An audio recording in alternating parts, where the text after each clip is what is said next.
A lot of our traditional nursery rhymes aren't actually nursery rhymes at all.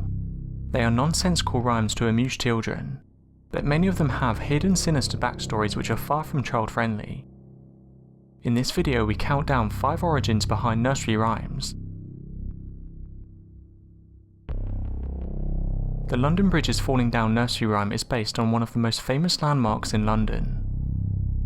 Its history can be traced to the Roman occupation of England in the 1st century. The first London Bridge was made of wood and clay and was fortified or rebuilt with the various materials mentioned in the children's nursery rhyme. Many disasters struck the bridge. Viking invaders destroyed the bridge in the thousands, which led to a fortified design, complete with a drawbridge.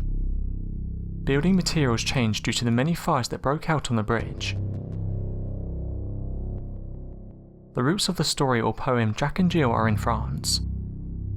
Jack and Jill referred to are said to be King Louis XVI's Jack, who was beheaded followed by his Queen Mary Antoinette's Jill. The words and lyrics to the Jack and Jill poem were made more acceptable as a story for children by providing a happy ending. The actual beheadings occurred during the Reign of Terror in 1793. The first publication date for the lyrics of Jack and Jill is 1795, which ties in with the history and the origins. The Jack and Jill poem is also known as Jack and Gill.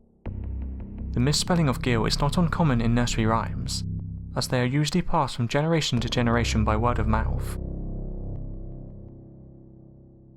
It's hard to imagine that any rhyme with the phrase Goosey Goose in its title could be described as anything but feel-good, but it's actually a tale of religious persecution, during the days when Catholic priests would hide themselves in order to say their Latin-based prayers, a major no-no at the time.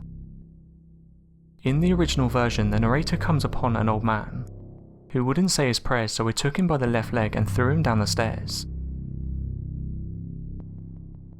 Georgie Porgie could be one of 2 men, either George Villiers or Prince Regent George.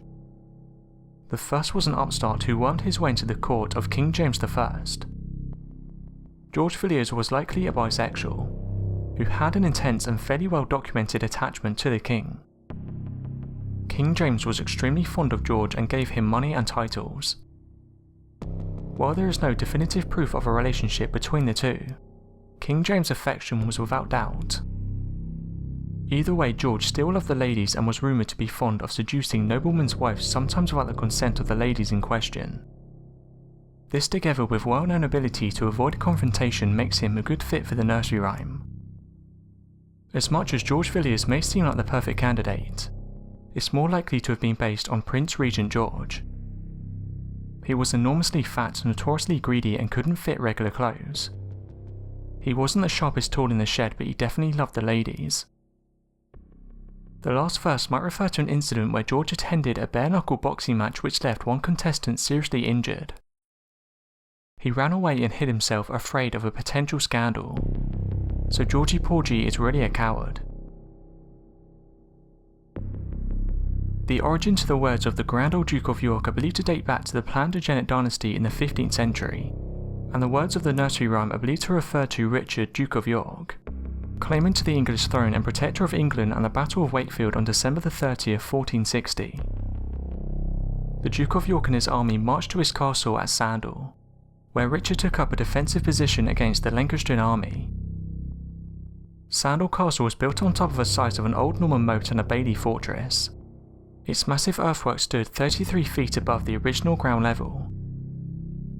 In a moment of madness, he left his stronghold in the castle and went down to take a direct attack on the Lancastrians.